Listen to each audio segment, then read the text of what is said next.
Okay जनाब, then another communicable disease that is malaria. This is a very long topic और थोड़ा boring सा भी है। तो जैसे हमने इसको ना दरअसल डेंगू के साथ कंपेयर करके पढ़ेंगे, सही है।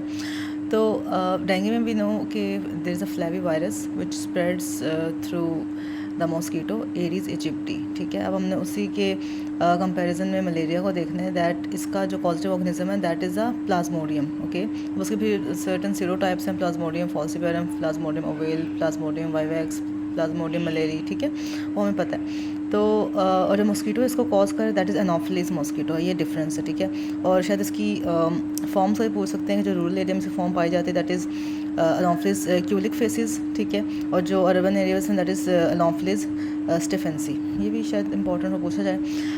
एपिडेमियोलॉजी देखी जाए तो हमें पता है कि हम इसमें दो चीज़ें देखते हैं, डिस्ट्रीब्यूशन और एक डिटर्मिनेंट्स। डिस्ट्रीब्यूशन में हम टाइम, प्लेस और पर्सन के हिसाब से देखते हैं। कहा जाता है कि मलेरिया मोस्टली जुलाई से नवंबर तक में होता है, which is a monsoon season. Temperature mostly 20 to 30 degree चाहिए होता है। हाई ह्यूमिडिटी चाहिए होती है because 60% humidity is required for the mosquitoes to live और to harbour a place. Place wise देखा जाए तो उन एरियाज में ज़्यादा कॉमन है जहाँ पे हैवी रेनफॉल हो, as I told you about monsoon season, क्योंकि रेन वाटर प्रोवाइड करता है opportunities for the breeding of mosquitoes. Age wise देखा जाए तो यंग चिल्ड्रन में, इन्फेंट्स में कम इन्फेक्ट करता है क्योंकि उनमें मोस्टली फीटल हीमोग्लोबिन होती है and it needs adult haemoglobin to grow, क्योंकि जो फीटल हीमोग्लोबिन है वो that is not really susceptible to hemolysis by this P falciparum और P मलेरी। ठीक है, तो यंग बच्चों में इसका मतलब इन्फेक्शियस एक्शन कम होता है। Sex males are more at risk. और हम ये देखते हैं कि सिकल सेल हीमोग्लोबिन वाले जितने भी पेशेंट्स हैं, जस्ट लाइक यंग एज, क्योंकि उनमें भी नॉर्मल हीमोग्लोबिन पाई नहीं जाती, तो उसमें भी इसका इन्फेक्शियस एक्शन कम होता है मलेरिया का, इसके ऑर्गेनिज्म का, प्लाज्मोडियम का। ठीक है, प्रेगनेंसी में लोग ज़्यादा, वीमेन ज़्यादा प्रोन होती हैं to get an infection by malaria.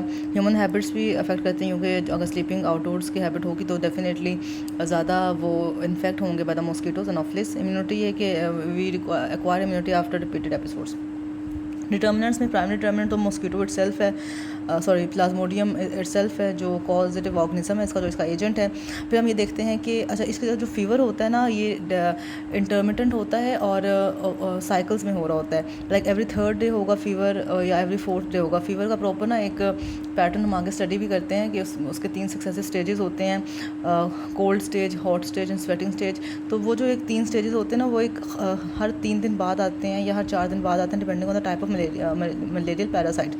अगर प्लाज्मोडियम फॉल्सिपेरम है तो टर्शन मलेरिया होता है और मैलिग्नेंट टर्शन मलेरिया होता है। अगर प्लाज्मोडियम मलेरिया है तो कॉटन मलेरिया होगा, लाइक हर 4th डे पे फीवर होगा। अगर पी ओवेल है तो benign, mild benign malaria, mild benign malaria, I think इसमें टर्शन ही होता है। और अगर पी वाइवैक्स है तो बिनाइन टर्शन मलेरिया होता है। तो पी फाल्सिपेरम और पी वाइवैक्स में दोनों में हम देख रहे हैं कि टर्शन मलेरिया, लेकिन फाल्सिपेरम में मैलिग्नेंट और उसमें बिनाइन है। और मलेरिया में हम देख रहे हैं कि कॉटन मलेरिया, तो इस तरह से हमको डिफ्रेंशिएट कर सकते हैं। देन सेकेंडरी डिटर्मिनेंट्स यही है कि इल वेंटिलेशन वाले हाउसेज हैं, एग्रीकल्चर प्रैक्टिसेस हैं, लो सोशल इकोनॉमिक स्टेटस है, और हाई ऑल्टीट्यूड इसकी इंसिडेंस कम होती है, ये भी एक इंपॉर्टेंट सा कैरेक्टरिस्टिक है। तो ill ventilation, agricultural practices, low social economic status and high altitude, तो ये इसके हो गए कुछ एपिडेमियोलॉजिकल फैक्टर्स। फिर हम देखते हैं कि इसके clinical features, as I told you कि 3 सक्सेसिव स्टेजेस में ये अकर करता है, हर 3 या 4 दिन बाद ये फीवर। जिसका पहला स्टेज है कोल्ड स्टेज। कोल्ड स्टेज में ये होगा कि पेशेंट को बहुत सर्दी लगेगी, सडन ऑनसेट ऑफ फीवर होगा। फीवर इसमें हमेशा हाई ग्रेड होता है, इवन 106 डिग्री से भी ज़्यादा हो सकता है। Sudden onset of high grade fever with rigors and sensation of extreme cold. Fever, rigors and extreme cold characteristic है कोल्ड स्टेज का। इसके अलावा patients desire to be covered with blanket and it last for 15 minutes. अब हर 3 दिन बाद जो episode होगा स्टार्ट कहाँ से होगा, कोल्ड स्टेज से स्टार्ट होगा, और पहला 15 मिनट से 1 घंटे तक कोल्ड स्टेज रहेगा। हॉट स्टेज में क्या होगा, टेम्परेचर इंक्रीज कर जाएगा, very high grade, patient feels burning hot and cast off his clothes, मतलब he does not feel like staying in the blanket any more. ठीक है, इंटेंस हेडेक होगा और ये 2 से 6 घंटे तक लास्ट करेगा। Then third stage is a sweating stage, जिसमें फीवर रिकवर होना शुरू हो जाएगा, ठीक होना शुरू हो जाएगा, और प्रोफ्यूज स्वेटिंग होगी, और 2 से 4 घंटे फर्दर ये रहता है। अब हमें क्या कहते हैं कि जो ये फीवर है ये प्रोक्सिम्स में होगा और इंटरमिटेंट पीरियोडिसिटी के साथ होगा और हर थर्ड या फोर्थ डे पे होगा। जिस तरह हमने डेंगू की 2 क्लिनिकल फॉर्म्स पढ़ी थी कि ब्रेक बोन फीवर हो सकता है, ये हेमरेजिक फीवर हो सकता है। इसमें भी 3-4 तरह के मलेरिया के फीवर कह लें या उसकी क्लिनिकल फॉर्म्स कह लें। उसमें फर्स्ट इज सेरेब्रल मलेरिया, उसमें हमें डेफिनेटली CNS से रिलेटेड सिम्टम्स मिलेंगे कि एलिवेशन ऑफ बॉडी टेम्परेचर तो है ही है, पर साथ में हेडेक है, रैपिड डिटोरेशन ऑफ कॉन्शियसनेस है, कन्वल्जन्स हैं, कोमा एंड डेथ है। ठीक है, ये हो गया। एलजिड मलेरिया में GIT से रिलेटेड सिम्टम्स मिलते हैं जिसमें डायरिया है, वॉमिटिंग है और पेरिफेरल सर्कुलेटरी कोलैप्स है due to dehydration of course. Septicaemic malaria में हमें अगेन हाई कॉन्टिन्यूस फीवर मिलेगा और कॉन्टिन्यूस इसलिए हो क्योंकि सेप्टिसीमिया डेवलप हो रहा है। वॉमिटिंग है, science and symptoms of typhoid fever मिलेंगे। इसमें किडनी, लिवर और स्प्लीन इफेक्ट होते हैं। हिपैटोरीनल सिंड्रोम में मिलेगा सेप्टिसेमिक में, साथ में स्प्लीनिक रप्चर मिल सकता है। ब्लैक वाटर फीवर में मोस्टली हीमोग्लोबिन यूरिया हमें मिलते हैं, इसलिए इसको ब्लैक वाटर भी कहते हैं।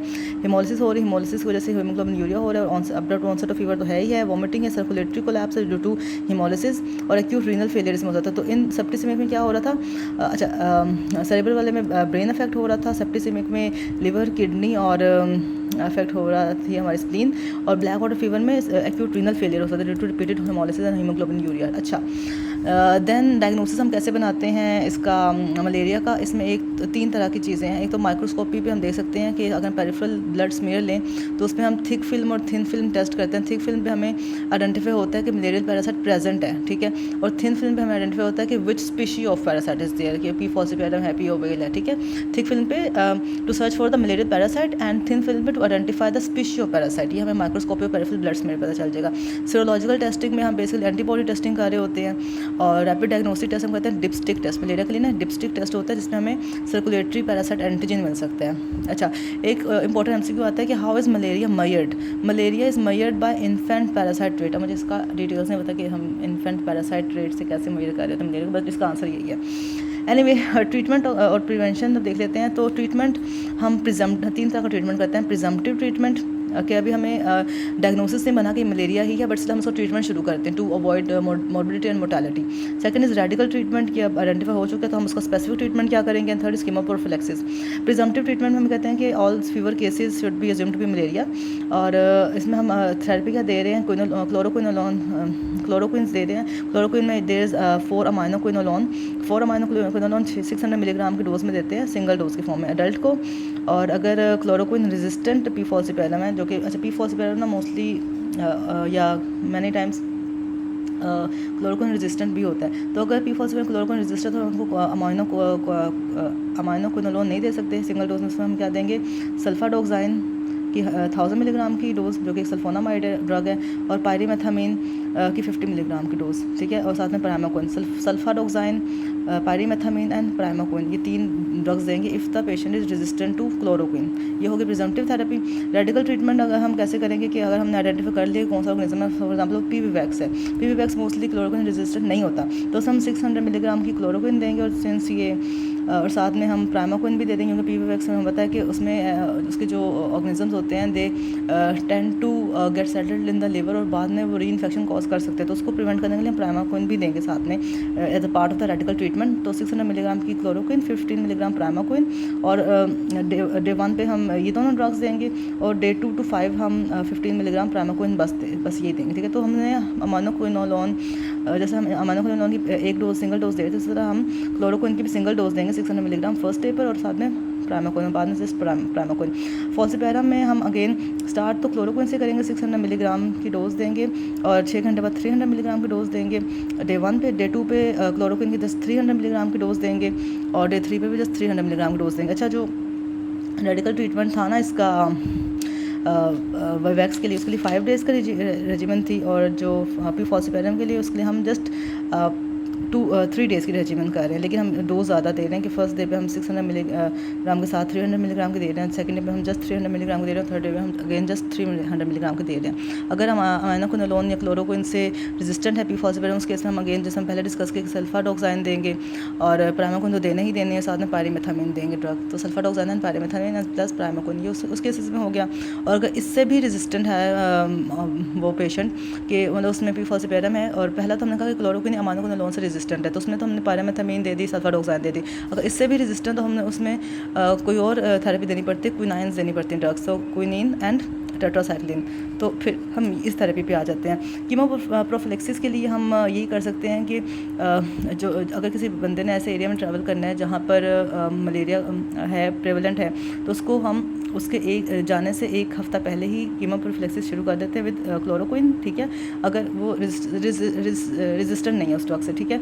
और वहाँ से वापस आने के 6 वीक्स बाद या 1.5 महीने तक हम उसको थेरेपी कंटिन्यू करवाते हैं। प्रिवेंशन एंड कंट्रोल में यही आ जाता है कि हम उसको वेक्टर को कंट्रोल करें, उसमें फिर हम एंटी मॉस्किटो मेयर्स ले सकते हैं, एंटी अडल्ट मेयर्स ले सकते हैं, एंटी लार्वल मेयर्स ले सकते हैं। तो इंडिविजुअल्स जो मेयर्स एक इंडिविजुअल लेवल पर हो सकते हैं उसमें यही है कि मैन वेक्टर कॉन्टैक्ट को प्रिवेंट किया जाए, इसमें रिपेलेंट यूज़ करें, प्रिवेंटिव क्लोथिंग पहने, डिस्ट्रक्शन ऑफ मॉस्किटो लार्विस में लार्विसिडल हमने फ़िश की बात की थी, या हम लार्विसाइड्स केमिकल्स की बात कर सकते हैं, ठीक है। और definitely drying of water containers तो है ही, और डोमेस्टिक स्पेस स्प्रे कर सकते हैं अडल्ट मॉस्किटोज़ को ख़त्म करने के लिए। और सोर्स रिडक्शन ये है कि मतलब वहाँ से वाटर की ड्रेनेज की जाए ताकि विनो के रेनी सीजन में होता है तो उसको प्रिवेंट किया जा सकता है। अगर हम मलेरियल पैरासाइट को ख़त्म करना चाहते हैं तो हमें कीमोथेरेपी देनी पड़ेगी, कीमो प्रोफिलेक्सिस हो या कीमोथेरेपी हो। जो कम्युनिटी लेवल पर एक हम मेजर्स कर सकते हैं उसमें क्या आ जाता है कि स्क्रीनिंग ऑफ हाउसेस करें, जो जैसे डेंगू की केस में भी होती है। अडल्ट मॉस्किटोज़ को मारने के लिए हम रेजिडुअल स्प्रेइंग कर सकते हैं, डिस्ट्रक्शन ऑफ मॉस्किटो लार्वा के लिए हम लार्विसाइड्स यूज़ कर सकते हैं, रिडक्शन ऑफ मॉस्किटोज़ के लिए एनवायरमेंटल सैनिटेशन है, वाटर मैनेजमेंट है, ड्रेनेज स्कीम्स हैं। और अगेन मलेरियल पैरासाइट्स को ख़त्म करने के लिए एज आई टोल्ड यू कि प्रिजम्पटिव ट्रीटमेंट देना पड़ता है, रेडिकल ट्रीटमेंट देना पड़ता है, या मास ड्रग एडमिनिस्ट्रेशन भी करा सकते हैं लाइक कीमोप्रोफिलेक्सिस है जैसे। लेकिन ये उन एरियाज़ के लिए है स्पेसिफिक जहाँ पर ये डिजीज़ ज़्यादा प्रेवलेंट है। तो यही इंपॉर्टेंट कुछ चीज़ें थी। आई होप कि I try to make it easy, I hope it was easier for you.